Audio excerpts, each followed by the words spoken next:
Hello दोस्तों, कैसे हैं आप सभी। तो स्वागत है आपका। और आज हम सीखने वाले हैं कुछ नई बातें, कुछ नया जानेंगे, रोचक बात।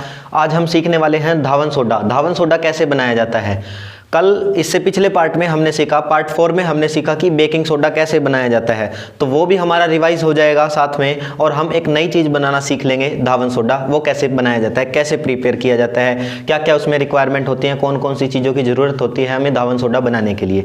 तो देखिए, सबसे पहले हम ये जानेंगे कि हमने कल बेकिंग सोडा कैसे बनाया था, क्योंकि धावन सोडा बनाने के लिए हमें बेकिंग सोडा बनाना बहुत ज़्यादा ज़रूरी है। अगर बेकिंग सोडा नहीं बनाएंगे तो धावन सोडा बनाना उसके बिना इम्पॉसिबल है। तो सबसे पहले हम कल का थोड़ा सा रिवाइज करते हैं कि बेकिंग सोडा हमने किस तरीके से बनाया था। बिल्कुल ही छोटा सा है, थोड़ा ही समय लगेगा, इसमें ज़्यादा समय नहीं लगेगा।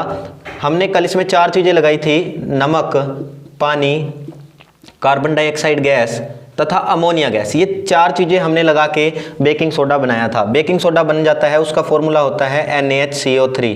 ये बेकिंग सोडे का सूत्र होता है, ध्यान रखिएगा। इसका दूसरा नाम सोडियम हाइड्रोजन कार्बोनेट भी होता है। इसको हम सोडियम हाइड्रोजन कार्बोनेट भी कहते हैं अकॉर्डिंग टू साइंटिफिक नेम।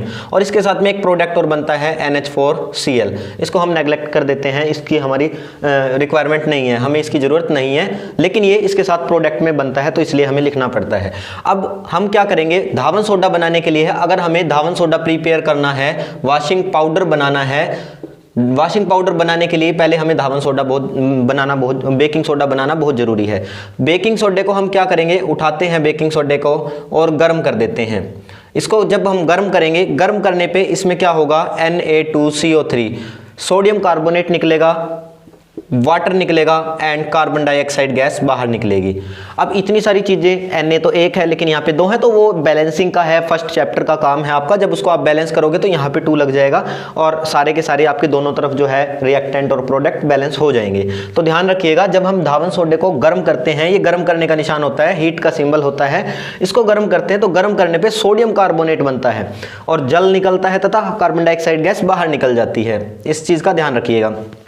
इसके बाद ये जो सोडियम कार्बोनेट है, इस सोडियम कार्बोनेट की हम जल के साथ अभिक्रिया करवा देते हैं, H2O के साथ अभिक्रिया करवाते हैं, तो क्या बनता है, Na2CO3 इनटू में 10H2O बनता है। 10 वाटर के मॉलिक्यूल जो है इसके साथ में जुड़ जाते हैं। ध्यान रखिएगा, 10 मॉलिक्यूल जुड़ते हैं, तो इसीलिए इसका नाम जो पड़ जाता है सोडियम कार्बोनेट डेका। डेका का मीन्स होता है 10, डेका का मीन्स होता है 10, डेका हाइड्रेट, पानी का मतलब हाइड्रेट होता है। ध्यान रखिएगा, इसका दूसरा नाम जो है सोडियम कार्बोनेट डेकाहाइड्रेट, इसको हम बोलते हैं। अगर साइंटिफिक नेम कुछ पूछे कोई कि धावन सोडे का क्या नाम होता है साइंटिफिक नेम, तो सोडियम कार्बोनेट डेकाहाइड्रेट होता है, डेकाहाइड्रेट।